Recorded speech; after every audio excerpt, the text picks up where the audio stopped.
Melissa, do you want to kind of talk about the idea behind the podcast and what our thoughts are, or what more your thoughts are? Yeah. So Josh and I literally just picked a name for it. Closers are for coffee. Because the whole coffee is for closers, like line. It's something that everyone really likes and they refer to it and they kind of poke fun at it, but that's very similar to a lot of like the talk in the marketing space and tactics. Like they're just like everyone likes them, but they're overused and they're kind of cliches. Mm-hmm. So the whole point of the podcast is kind of like poking fun at that, and then like when it's organic, pulling up ideas and tactics that we use that are better than that. So that's just the overall theme. Coffee. Closers are for coffee. Yeah. So to kind of just like starting out, basically we'll just kind of go around the room and every episode will be different in a way that some people will be able to join. It might be just one person, might be two people. Mm-hmm. One person probably not, but like, I mean, one person and potentially a guest. Or other episodes would be a few more of the team members. But kind of the main purpose is to always just like, everyone just introduces themselves and doesn't really say anything more or less than that. And it's just like, hey, I'm so-and-so, and don't even know what we're talking about today, but I'm excited. Cool. That's pretty much it. Yeah, I think what you and I were talking about earlier, Kyle, I think it is a good idea to be candid. If that's something that we want our voice to be, just like casual, laid back. Yeah. And Josh was saying a lot of podcasts that he's like listened to have been really successful because they're just so kind of like people are just sitting in a room talking. It's not I'm happy to talk formal. crap about HubSpot all day long. So are we going there at the cup? So we actually already started. So it's like part of it. Like no, but I mean like that's kind of that's the joy of this is like my thoughts are we'll make it as unfiltered as possible. If doors are closing, people are going by, if a dog barks, like whatever. It just makes it more real, and I agree. Cool. For everyone who's already listening, we're excited that you're here with us, hanging out. So we'll kind of, for this one, I'll kind of help jump in and lead the conversation, and then there'll always be a designated person kind of helping drive it, and then you guys just get to just have a normal chat. Cool. So we'll start by going around the room and just introducing ourselves. My name's Josh. I am the chairman here at Huify. And I currently am focusing on everything sales enablement, so helping the sales process and helping basically salespeople close more deals. I'm Allie. I'm on the client success team, and I basically day-to-day work with all our clients every day, making sure that all our project managers have everything they need to keep things moving and making sure everything strategy-wise and deliverable-wise is up to par. So. And you have a huge smoothie. Yes, like the I just got smoothie. into trying out this fitness thing and You're gonna be protein so shakes. cold in like 10 minutes. You'll be like, why is it so cold in here? Oh, that's right. I've been drinking a pint of smoothie. Yes. That'll be fun. I like it. I'm Melissa. I'm on the client success team as well, and I'm one of those previously mentioned project managers that Allie needs to make sure that I have everything that I need. I also dabble in content. I like to blog. I like to copy. I'm that annoying person that's always proofreading people's stuff and sending back a corrected text message. At all. I correct my own text messages when I spell something incorrectly. I'm like, this word actually, little star. I feel like I do that too, though, but it's a lot, probably more frequent than you do. It really, really bothers me when someone sends me a text and it's like all like I, letter U, number 2, and I'm just like, oh my gosh, please, no. I haven't even used that language in a while. I remember we did it with, was it T9?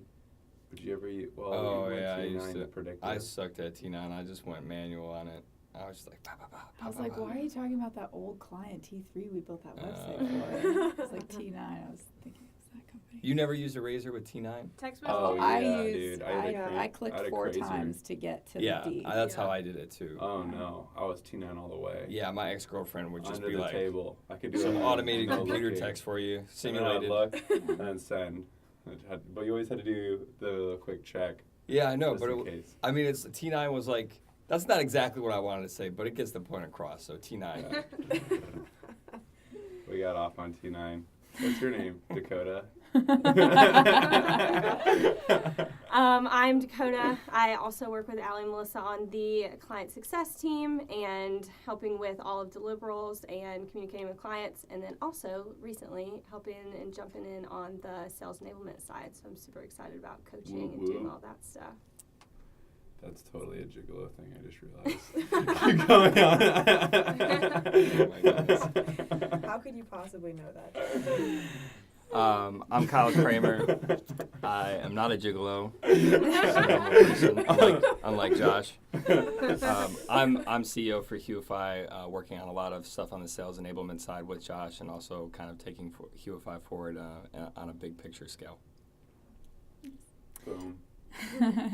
And I'm Sarah. I am also a chairman at Huify, working with both sales and the client success team, managing the operations with our two main departments and scaling up our new offerings like sales enablement, and just jumping in on all those sides as we scale up the business and making sure everyone's resourced and has what they need to keep growing. Cool. It's a lot of fun. Awesome. A lot of fun people here today. So I think we can jump right in. So 2 weeks ago we had inbound. Last week was kind of like a whirlwind, just getting back. I usually try to keep my email inbox under 20. And I definitely had, it hit like 300 while we were at inbound. Oh my God. Which isn't, for some people it's like, are you kidding me? But I have filters on filters that filter it down to that. So that's already, I feel like. Is 300, is that bad? Yeah. I had mine completely down to 0 before we left. And What's I had everyone at? 250 when we got What's back. everyone's number right Oh, now? no, mine's a lot. Yours is also, 1,611. yeah. 210. I was going through your inbox the other 120. day trying to find something, and I was Oh, like, wow, no. Sarah's got a lot of stuff. But the stuff Yeah. I don't Because read I is like, actually have to read everything. Is And yours it? that is hard. You have a lot of, like, I don't articles. understand that concept, but that's a discussion for another time. Like Yeah. that 1600th email will never get read. So why not just throw it in the trash right now? That's true. Yeah. My mentality, but I think not I for everyone. receive, I don't know. I think okay, but I do receive more emails. I think You I do. receive the most You're emails. subscribed to a lot of stuff because I Yeah. was like, why I've been is Sarah getting unsubscribing. all of this stuff? I know. It's like all of our partner stuff, all of our products, all of our invoices, everything that we pay for. I also get their marketing emails too. And it's a ton of I know, everything. yeah, well, we all get the SumoMe and Bitly things every Monday. It's Yeah, I mean, those are all through client. Those are the things. Yeah. like, Yeah. I'm sure 100 of those are just those. Yeah.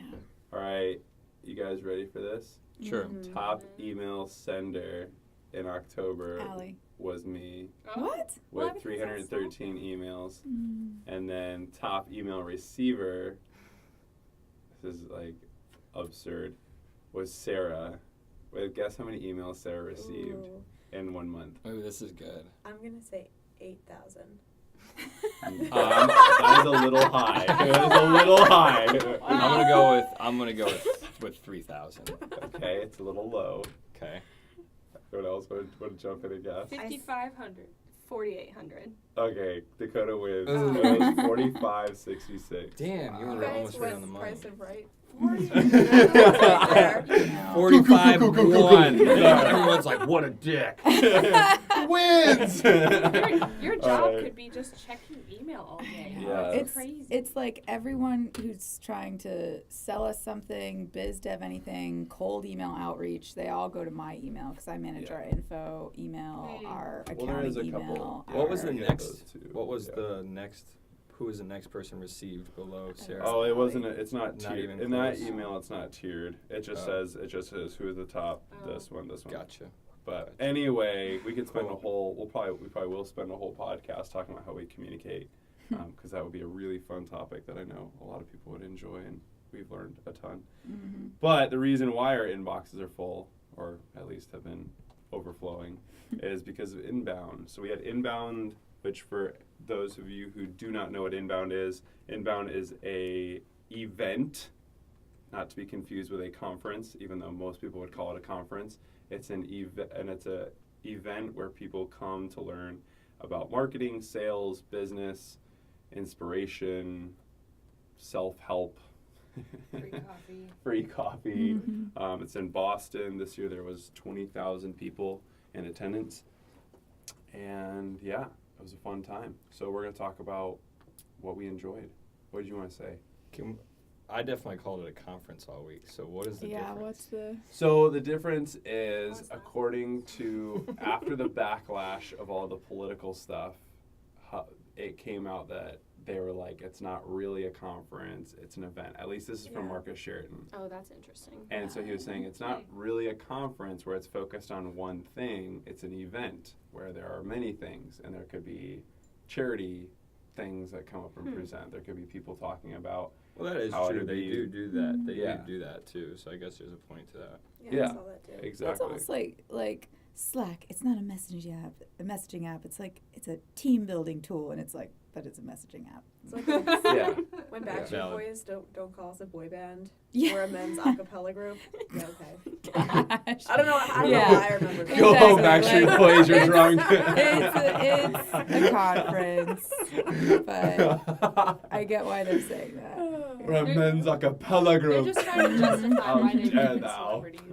Yeah. Yeah. Can't make fetch happen, so. You can't make it happen. That's a good Stop point. trying to make it happen, HubSpot. It's not gonna happen. Because they had Ariana Huffington, and she didn't talk about, or what she talked about, instead of talking about marketing or talking about business or talking about sales, she only talked about your like mental health in a way of like, are you getting rest for yourself? Gosh, Yeah. they had so And it many was so good good. keynotes years past. Ariana Huffington, Brene Brown, like so many good ones. There Yeah. was zero good keynotes All right. this time.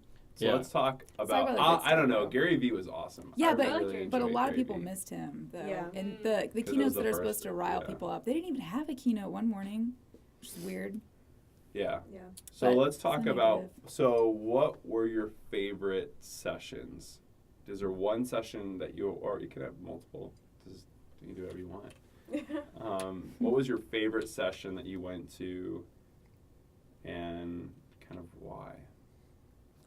I can go first if Yeah, unless do someone it. else. Cool. So mine, and I've kind of talked about this with you guys, but was how to be a kick-ass boss without losing your humanity.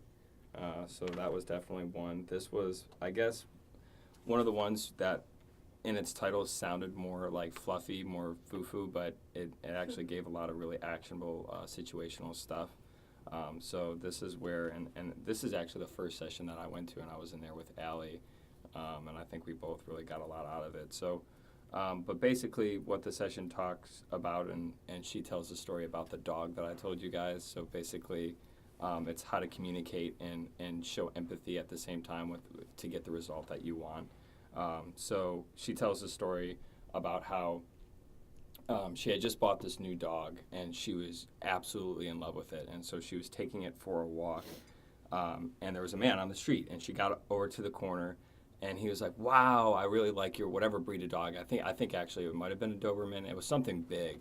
And he was like, "Wow." He talked to her. He was like, "Yeah, I love Dobermans. This dog is awesome. That's so cool." And then he was like, "If you don't teach it how to sit and listen, it's gonna die." And so she explained in her session. She told it much better than I'm telling it. But basically, the point was that if the guy would have came up and said, "If you don't teach your dog to sit, it's gonna die," she would have been like, "Screw you, dude." But because he came across and he empathized with her and was talking about how much he liked her breed of dog and how much he related to her, that she actually went and enrolled the dog in behavior school the next day. And so it was a little interaction between her and some stranger that essentially he probably never thought about again, but that literally changed her life and then ultimately allowed her to give this talk. So just in terms of communicating around the office, I think that we learned a lot from her. So just with that, is there some kind of like, that's a pretty awesome story and pretty hilarious at the same time. Just because I'm thinking of like, what if someone just walked up and straight up was like, "If you don't do this, your dog's gonna do this." But jeez. But is there like an equation, or is there like a formula for doing it? Like, is there other examples outside of that one example of how we could use that in the office? you can think of? Like, how do you set it up where you're using the empathy but also Yeah. bringing the truth or whatever? Well, she had some tactical bits of advice for at least like your hires or your employees to like, not wait to give feedback and if something goes wrong, to pull them aside for a quick 5-minute like update, or have those quarterly check-ins, but not waiting till the quarterly check-in to like, give that feedback. And what did she call it? It was like criticism. It's guidance equals praise plus criticism. Yeah. And then so it's all about guidance, and then guidance is give, get, encourage, and then there's the way that you get it is completely different than the way that you give it, or the way that you receive it is different than the way that you send it. So the way that you receive it is you get in a one-on-one session, you ask for it, you have a go-to question, like, for example, what could I do or not do that would make it easier to work with me, which I think is a great question, because it's just like, well, shit, you're opening up the opportunity for me to tell you how annoying X, Y, and Z is and how much I love X, Y, and Z, and as long as we know that, then we can work on making it better. So I think that's a really good example. And then the other one is embrace kind of the discomfort of it, because the more that you do that, the more comfortable it will become. So that's the way that you receive it, and then the way that you give it is to say it humbly. So that's the feedback. This is guidance again. Say it humbly, say it with the intention and the spirit of being helpful, and then give it back right away. So don't wait for a quarterly performance review, or don't wait for 2 weeks down the line and then say, hey, can I talk about that thing that you did that pissed me off 2 weeks ago? Just get in the moment and say, hey, and kind of go back to Brene Brown and just say, I noticed that you did this. This is the way that it made me feel, and what are your thoughts on that? And so that type of discussion can really help break down communication barriers. So at the end of the day, that's what it was about. It was just the communication, and you can use it at the office or in life, really. We've seen that. We've seen that real world play out. We've never had the policy of, well, let's just wait till the quarterly review to digest everything and make a hiring, firing decision. We would have kept so many people on way longer than they needed to be on, going with that mantra of waiting till a quarterly review to evaluate. And what we see from that is like it just frustrates your other team members who are killing it by making them work with people who haven't stepped up to the plate and haven't evaluated those things and haven't taken feedback and adjusted based on those things. Like you could go like in theory 2 quarters without having and that made poor any decisions person, because you're waiting 3 months at a time to evaluate things. Yeah, and that poor person who like is making those errors, sometimes those might be unintentional or like things that they could potentially change, but because we're not willing to address it, it's like that doesn't even give them that opportunity. That's a really good one. Yeah. That's really awesome. Cool. I would love to talk almost the whole time about just that, but Yeah, let's that's go to another it. really good topic, is kind of when to know or how to know when to fire, because that's something that we talked with Corey, who's one of our partner agency guys, and he was talking about how much revenue essentially they lost because they didn't know they didn't have a formula resolved for how to know when to kind of make the move to make that type of transition. So For sure. that's a good topic for another day. Yeah, that's awesome. Yeah, definitely. All right, who else has, that was a really, really good one. Who else has one that they want to? I have one that I thought was great. All right, Melissa. I don't expect that a lot of people will be talking about it because there weren't a ton of people in this session. And I can see why. So it was Why You Should Be Mentoring with Kareem Taylor.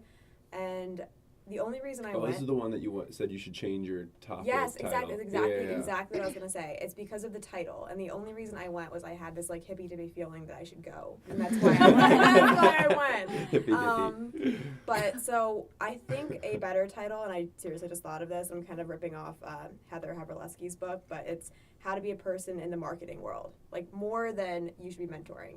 Because he really touched on being self-aware, and he touched on collaboration and how those two things kind of feed into building relationships with people that are really genuine and honest. And he had a ton of great like little like quotes that I wrote down. But basically, he came in there, and this guy is so confident. Like you would think that he was like opening at Madison Square Garden. Like That's he walked awesome. in and he had so much energy. Everyone kind of like sat up in their chairs a little bit, like, oh, okay, this is gonna be something great. So the one thing he really talked about was putting yourself out there and kind of what we were just saying, like letting yourself be criticized and taking that information and trying to self-improve. And then something else that he said that I thought was so awesome, and I kind of sensed this in a few of the sessions. The overall theme of Inbound was creating things for humans and remembering to be human. But he said, create the weird stuff for the weird people. You're not going to reach everyone, and that shouldn't be your goal. Mm-hmm. And I thought that was really powerful because a lot of the content, a lot of like emails that we receive from people trying to like reach out to us are so templated. Yeah. You know, you can almost like see Generic. someone sitting, suffering at their desk, writing this email copy, being like, I just want to be done with this.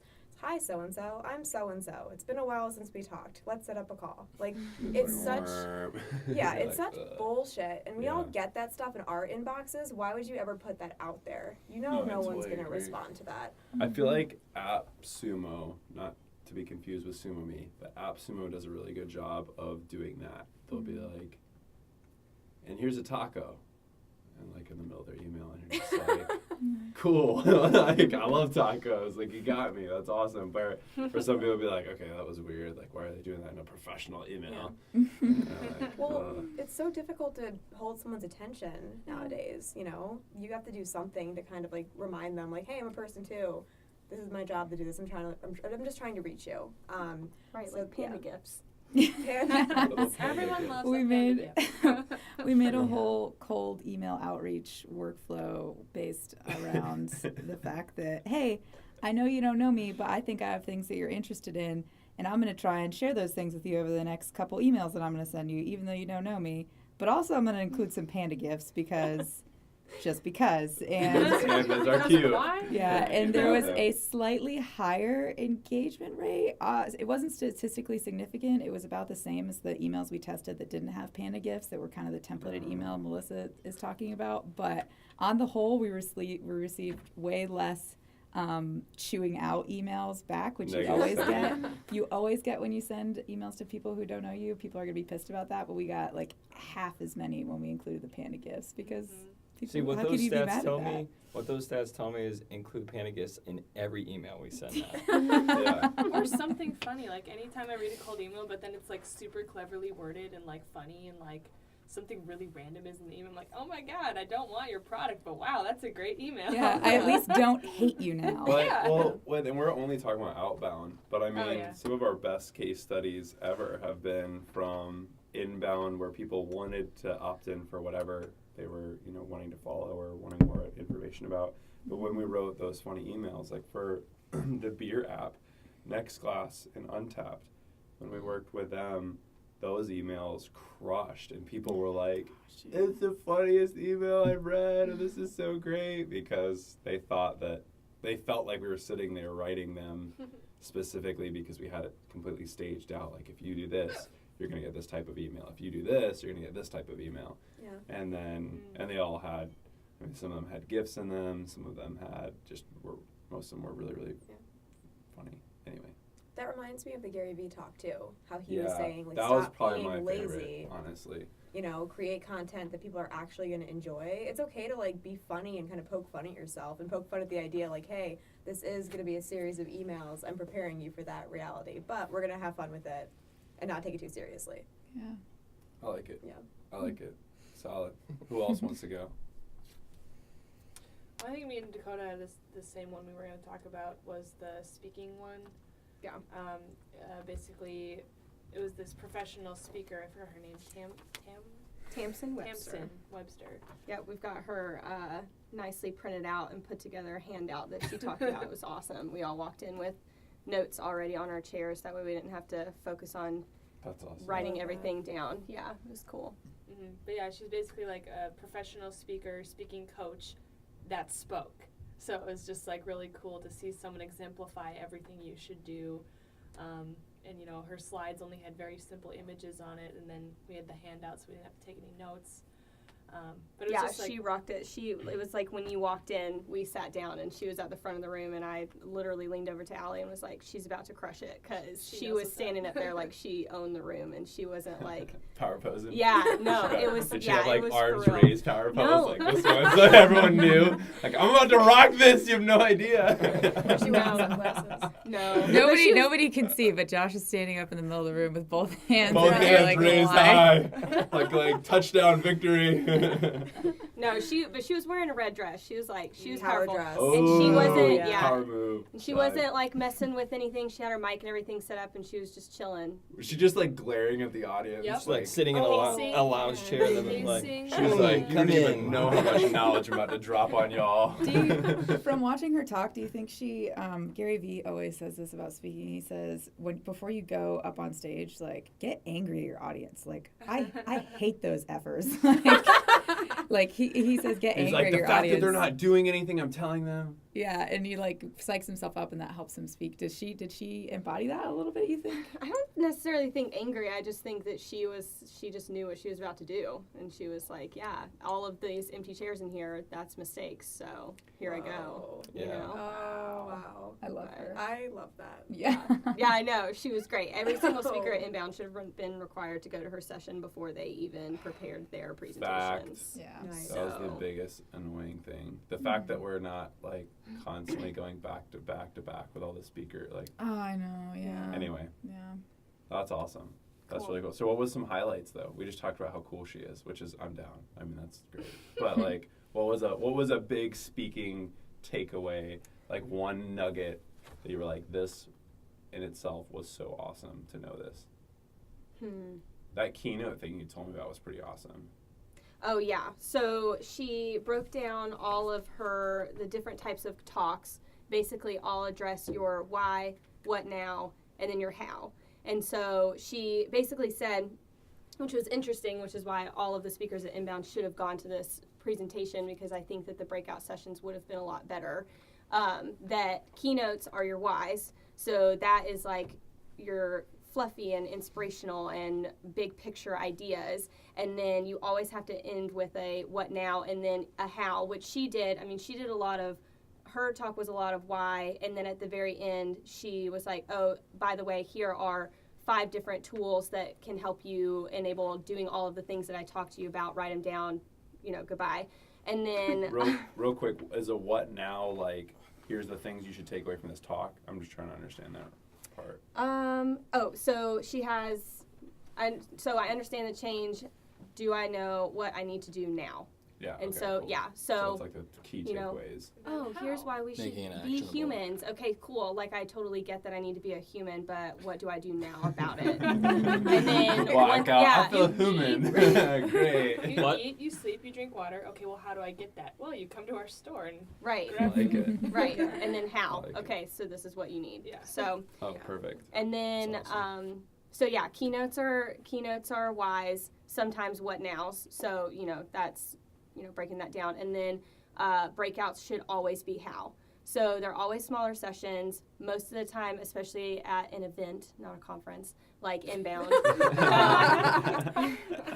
people are getting a lot of the why. Everybody understands why we're here and why we're doing things. And, everybody wants to be inspired, but all of the breakout sessions should be focused on how to do something. Like, people want to walk away with actionable things. And that was the biggest point that I heard from most people when they walked away from a session that was really good, was because they said, oh, I have actionable steps, or oh, I walked away with something that I'm going to come home to my team and say, this is what we're doing next, instead of being like, wow, that was a really great idea and I feel so inspired and I'm totally going to forget about it next week and never talk about it again. Totally. Which, So, like, there's yeah. kind of been an undertone, and I'm sorry for bringing it up again in the podcast, but there's kind of been an undertone of, like, not getting some of that out of Inbound, and it's because they failed at that thing you just mentioned, Dakota, is the keynotes are supposed to give us the why.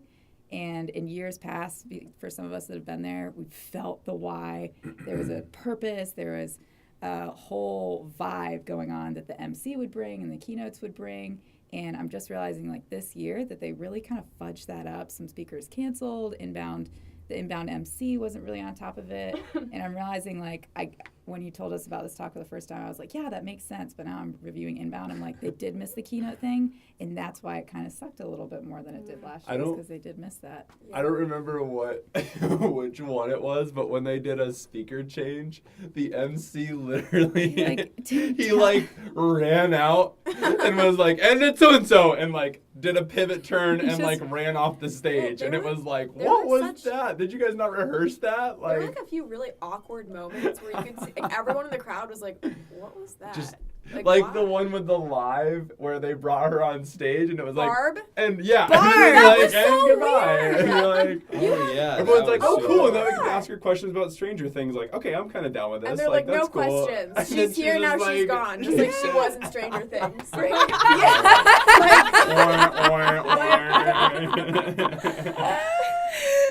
And then David Oh, Ortiz. Barb. Yeah. He just wanted Yeah, friends in good David, grades. what was up with no him? friends for Barb. She's gonna get the speak at Inbound. Oh my god. And yeah, like Allie's saying, they brought out David Ortiz. David Ortiz. We're like, oh yeah. He was on the stage for probably Yeah. 10 seconds. He didn't Yeah. just like dap Walked and then out, peace out. said hello. It was And long left. enough for Kyle to get a Snapchat, which is all that he Yes. did. Everyone's like, yo, that 10 seconds was that's- all I needed. I was Yeah. like, Poppy was up there. I was like, oh my god! If I would have got something signed, that would have been the best. Like, oh wow. Man. Yeah. It was just so random. Oh, I know. I can't It was, even. yeah, Somebody it was come on stage. awkward. Ow. Yeah, but like I would say last year the breakout was a huge issue because people were locked out of rooms, people couldn't attend sessions, and I think the overall rating of last year was higher just because they did the keynotes really well. And this year, Yeah. like just that one element, even though there was only like Food 3 or was 4 awful last keynotes, year. but no one mentioned that. This This year, year the food was great, the scheduling was great,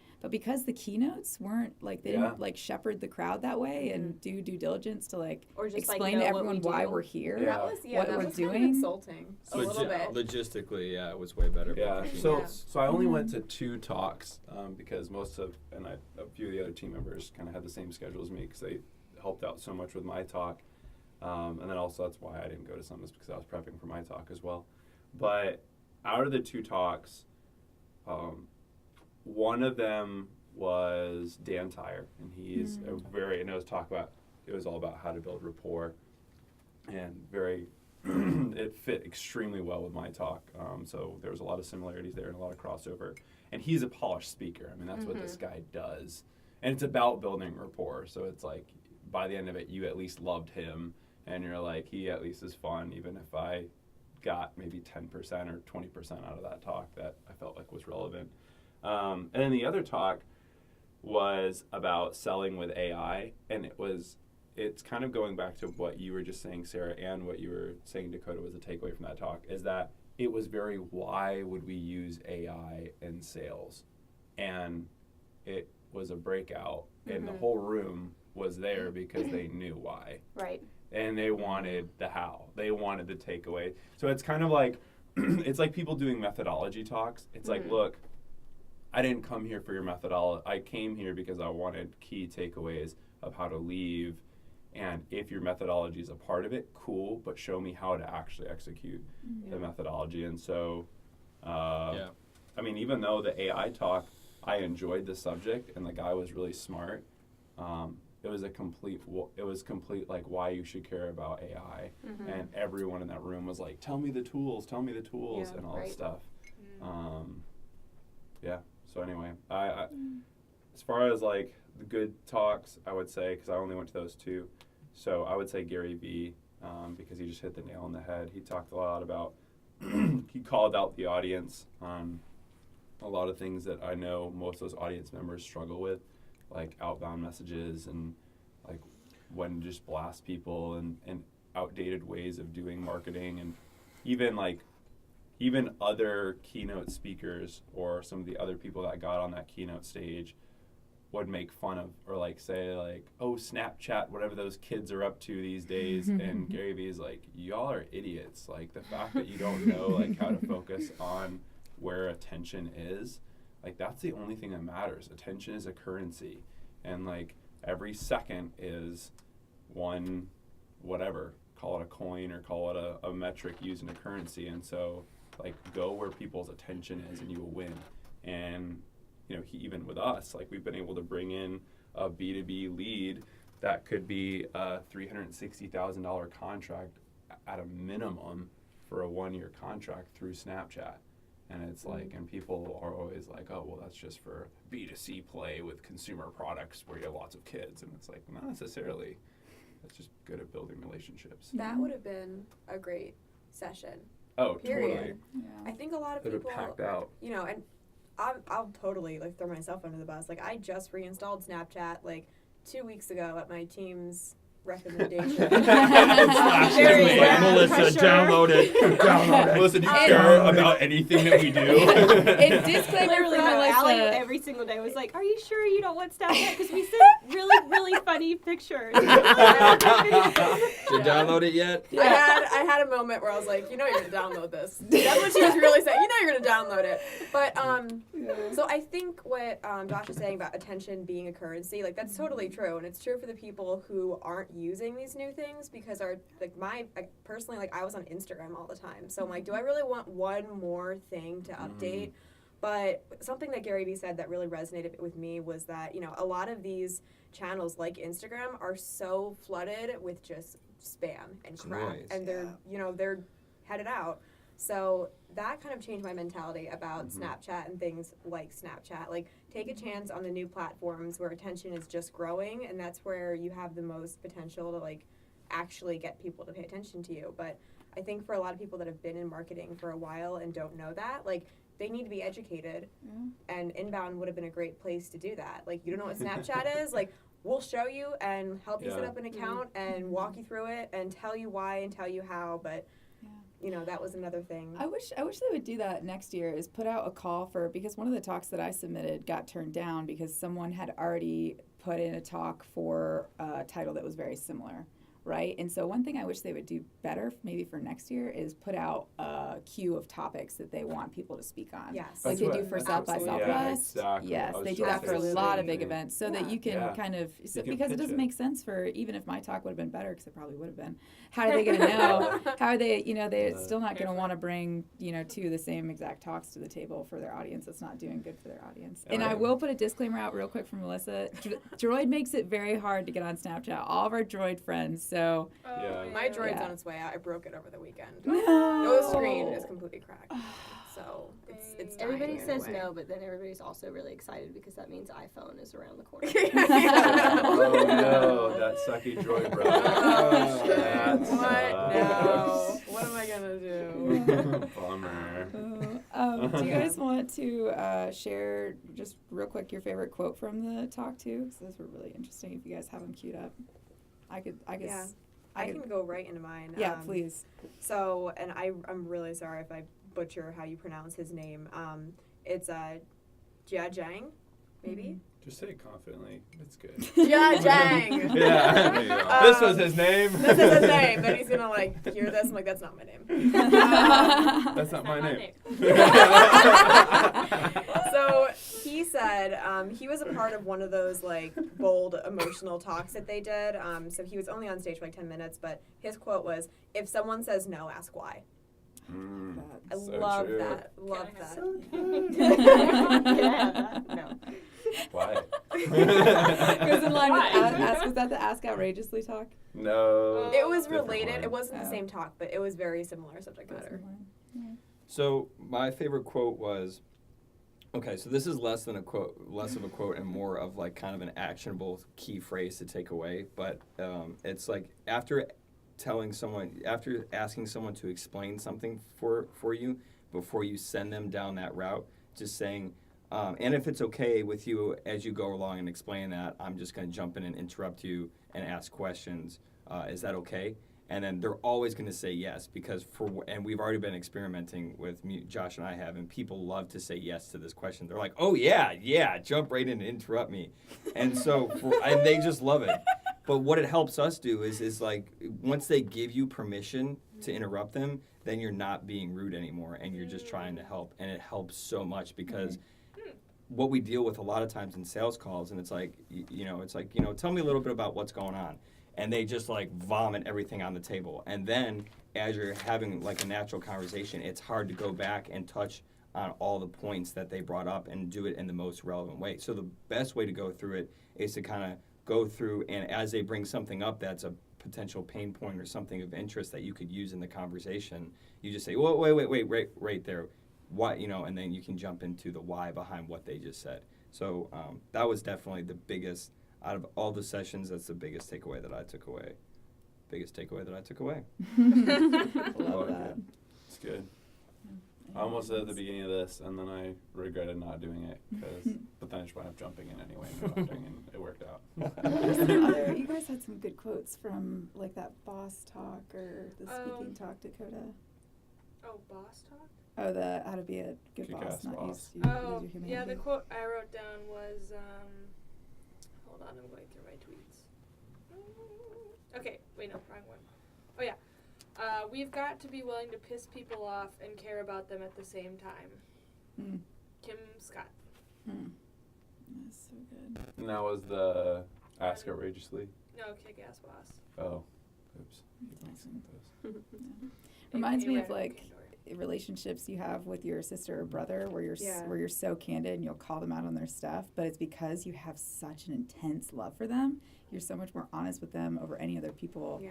And that's when I feel like I've got closest to some of the team members here, is where we've like got to the levels of like, oh, I'm so frustrated with you because it's I love you so much. Like Yeah. like your depth of love for someone like increases like with your depth of your capacity to be frustrated with them and be honest with them. Like those increase proportionally to each other, I feel like. I agree. And completely. every time we've been like pushing back hard to a client, they like respect us more, and Yes. it's the 100%. opposite of what you would expect. People. Yeah. Yeah. I've tested this a few times, and I honestly think it's a way to like hack getting to know someone a lot faster, getting them to trust you. Josh's favorite word. Say hack again. You guys can hear me. This is a hack. So life hack. But basically, and Neil Patel talks a little bit about this too. So I'm going to kind of combine both my thoughts and his. Is 2 ways to get to know someone really, really well is to confront them on something, and so you're providing value, because people don't like confronting other people, and so usually, especially if it's a difficult person who's extremely strong, their social circle, they probably don't have a lot of people that actually confront them on things. But if they're wise and if they're worth knowing, then they'll actually hear it. And so it's like that thing where they don't get it, but they don't realize how much they actually want to be confronted and have people like speak into their lives and help them. And so when you do that, people perceive you as like caring a lot more about them, because they know that you're willing to like go past the insecurities or like go past the uncomfortableness out of like, and even potentially risk the relationship out of being like, look, this is something you need to grow in. Yeah. And everyone's like, whoa, dang, like I can't believe you just did that. But always, one disclaimer as we're talking about this, always in private. Oh yeah, it's a really good point. When you are telling people 'Cause like if those not, kind of then you're things, just like calling don't them out call in your front of their client team. out in front of their entire team. If you have things to say Even in about front them of your personally, team. even in front of your team, like Yeah. coworkers, things like And that. that goes back to the radical candor thing, giving feedback. It should be in private, especially if it's negative. I think it could be really broken down to the ridiculous too, and super simplify it, like to the extent of like when you see a stranger and they have a booger in their nose, you're like, oh shit, he's got a booger in his nose, but I don't know him, so I'm not gonna say anything because that's gonna be weird. But if someone you know and care about has, you're gonna be like, hey man, like, Yeah, Bro. it'd be like, hey, dude, because I care about you. Some It's people like, won't do that. yeah. Some people will not do that, and that's The a worst deal You're not my breaker. friend. human. I know. Just let me know. So Yeah. mad. Just let me yeah. know. Just let me know. It's like, guys, how long was I hanging out? And I had that eye booger chilling, and no one had the like willingness to be like, yo, dude, go like wash your face real quick. And then I'm like, oh, okay. Or Huge something hint. in your teeth, or Yeah, while you're eating, that- yeah. someone's just got a pepperoni on their cheek, and they're just like, they're just eating away, and everyone's just pretending like it isn't there. It's like, Yeah. you have a whole pepperoni on your face, dude. I want to take care of that. I'm sure that pizza's delicious. Yeah. It sounds so tasty. That's lunch. Yeah. Face pepperoni. Oh, sorry, I didn't want to transition too soon. I just No, wanted to- yeah. you're good. The only other thing, because there's 2 things, but this is just to throw it out there, is take people to different places when you're getting to know them for the first time.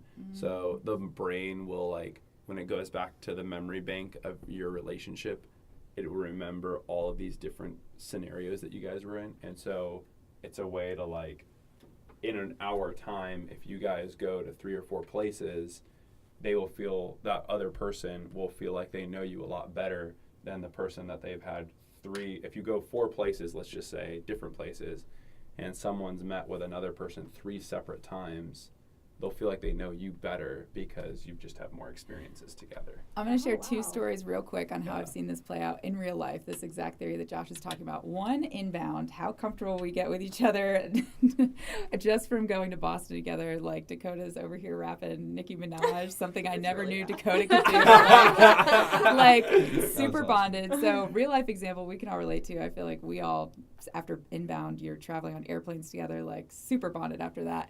And also, Josh had this friend that he has been best friends with for years now. And the way that they met was his dad had surfed with this guy and brought him, because he was Josh's age, to lunch after they got done surfing. And so we were meeting this guy for the first time, and I'm having a date with my husband, and all of a sudden, like, I'm now hanging out with his dad and this new guy, and Josh and this new guy are hitting it off. And Josh. We were at someone's birthday party. Oh, we were. Sorry. It wasn't like a date. Well, it comes in later because Josh ended up spending the whole day with this guy. So anyways, we're at this party, and Josh meets this guy for the first time, and he's kind of new in town, and Josh goes, well, hey, what are you doing after this? You know, if you want to, hang out, we could do that. You're new here, and I could show you around. And he goes, oh, I'm not doing anything. Josh goes, well, do you want to go for a ride with me in my canoe to this random island?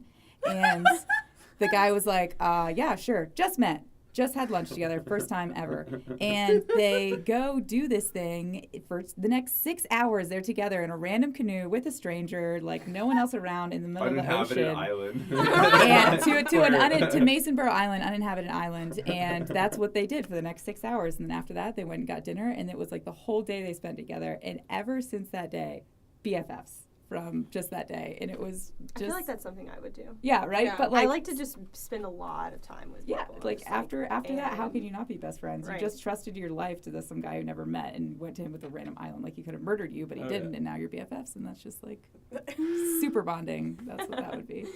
One thing I actively try to practice, which is kind of similar, is like there's definitely a lot of situations where like there's a new person in the group, right? Like, so it'll be like a group of us, and then there's a new person, and I definitely try to make an active effort to align and make the new person feel, whether it's giving them the best cheer in the room or, whatever small gesture it is to really make that new person feel important and feel like they're part of it, because that can be, even for me, for anyone, anytime you're around a group of new people and you feel like you're the only person totally there, intimidating. it's super intimidating. And Yeah. so if you have, one of the quickest way to build a relationship in that instance is to be the person who kind of steps outside the group and says, hey, opens up the door, and you can do it in a lot of different ways, Like inviting him in your situationally. canoe. Yeah, Yeah. riding with your canoe, which is I a don't little know. bit creepy. Yeah. It was, And you were it telling the worked. story. I was already Everyone okay was for like, the oh, how do you record. know each other? And for years they've had to tell this story. Yeah, I just met Hunter and we went in a canoe together, and now we're best That was friends. Hunter, my buddy who came Creepy by the every office. time he has to tell a Okay. story. But in all honesty, too, I was already going. I was going by myself. So I just said, hey, dude, I'm going to do this for the next few hours, and you're more than welcome to join. You And just he did. was like, Yeah. okay. And then we got caught, like, totally when the tides were changing. And so here we are, like, trying to paddle like mad as we're just getting slowly sucked out to sea. But anyway, another time, another story. Cool. I'll share my one quote and Oh, then yeah, an go ahead. anecdote from the time that I feel like really sums it up. So Please. one quote from the talk was really great, which was, your brand is what people say about you when you're not in the room. That's good. Marinate on that for a minute. And then my other favorite quote that is kind of just more from our team and kind of sums up how we just did inbound this year, which was really fun, was So when we go to Inbound, we do it up, and we have a lot of fun. And so Friday That night was is so that much night where fun. we just like do it up, take our partners out, take our clients out, like We did it We up. get a do little. it up. If you It's follow us so- on Snapchat, you know how much we did it up. Yeah, We'll put but it out. yeah, but as a young team, we're probably some of the younger professionals in the room at all times, and so walking in, you don't necessarily think as a cocktail waitress or as a bartender, oh, these people are here to do it up, but no, we are. So we walk into this place and we're trying to get a place to sit and trying to get drinks and trying to get waited on, right? Because we have our partners with us, we're taking care of our team, we're doing it right. And we walk in and we sit at this corner, and immediately this waitress chases us down and she goes, these are reserved for bottle service. And so we kind of go, okay, well, then can we get bottle service? And she's like, oh, okay. And so we do, and we get the bottle service. But it was a big to-do. They kept coming up to us like, what are these people doing in this reserve seating? And we're like, it's for us. We're the reserve seating. We're And reserve so like seating. 3 times. It was kind of a thing. And Kyle had a few moments. Oh, I almost bit her head off at one point. Like, if you come over here one more time and tell me about bottle service, I'm going to lose it. Which, for the record, for those who are listening and going, oh my gosh, bottle service is like $10,000 a bottle. This was a $300 minimum. So we were like, so we're going to spend $301 is what you're saying. And Yeah. we're going to sit at this Yeah. table, which is already going to be our tab as it is Yeah. because Yeah. this place is Boston. Yeah, So, so all right. so they kept making it a thing, which was funny, but eventually got into the night, but it kept being this anecdote of like, oh, like really, like you're gonna try and say you can't sit with us, because we totally sat there. But Melissa, my favorite quote from that whole trip, that kind of says our night, Melissa It goes, was going here. Melissa goes, we don't always get bottle service, but when we do, it's because some waitress told us we couldn't sit here. And there were other obscenities in there, but they made it a little bit funnier. But that was kind of like the perfect cap to that night. We did It it was a right. It was a salty ton of I love fun. it. There was love a it. lot of salt. A lot of salt, the entire yeah. trip. That was the It's a lot of epitome of salt. the salt. Vodka with a heavy dose of salt. Yeah. Solid. Yeah, it was fun. Well, I think we've covered a lot. Mm-hmm. All right. Yeah. Thanks for hanging out with us. Go Until team. next time. What are we calling this again? Closers Closers are are for coffee. Closers are for coffee. Closers are for coffee. So thanks for listening to Closers Are for Coffee. This is the Huify team, and you should probably listen to the next episode and tell someone else about it.